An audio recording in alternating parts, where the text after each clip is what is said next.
কীর্তন শুনবেন। পরবর্তী একটা ছোট্ট বাচ্চা মেয়ে আছে, খুব ভালো ভালো, হ্যাঁ, ও গাইবে শুনবেন। অন্য প্রসাদ পাবেন, এসে বসবেন, আবার গান শুনবেন। আর আমি একটু কথাগুলো বলি। এইবার কি হলো, রামচন্দ্র চলে যাচ্ছে, মা কৌশল্যা ঘোমটা দিয়ে প্রদীপ নিয়ে এসে দাঁড়িয়েছে। আস্তে কথা না, এসে দেখে রাজমুটুক খুলে দাঁড়িয়ে আছে। কি হয়েছে বাবা? রাম বলল, তুমি কইকেই মায়ের কাছে জিজ্ঞাসা। কইকেই বলল, দিদি আমি বল চেয়েছি। কি বল চেয়েছিস? আমার ছেলে ভরত রাজা হবে, তোমার ছেলে বনবাসে যাবে।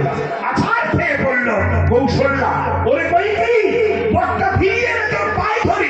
কিছুতেই বর ফিরিয়ে নিল না। এই সেই জায়গাটাকে শুনবেন এবার, অভিশাপ করছে কৌশল্যা, সব কইকেই আমাকে যেমন পুত্র হারিয়ে নিয়ে কেড়ে নিয়ে কাঁদালি, আমি যে এক জনম কেঁদেছি, তোর তিন জনম কাঁদতে হবে। এক জনম যাবে কংসের কারাগারে, হবে দেবকী, কিছু দুবার থাকবে না, হবে দেবকী।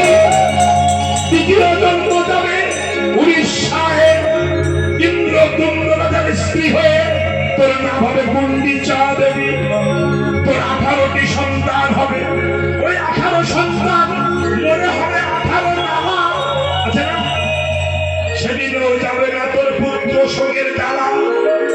তৃতীয় জন্ম যাবে নবদ্বীপে জগন্নাথ মিশ্রের স্ত্রী হয়ে, তোর নাম হবে শচী দেবী।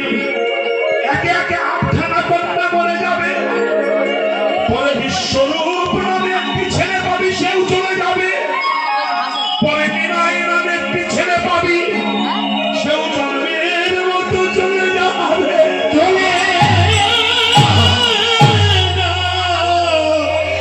যুগের অভিশাপ করেছিল, সেই অভিশাপ কার্য ফলিত হলো। তাই তো নিমাই জন্মের মতো চলে চলে গেছে। তাই শচী কাঁদছে, শচী কাঁদে নিমাই বলে। একটা প্রশ্ন করি আপনাদের কাছে,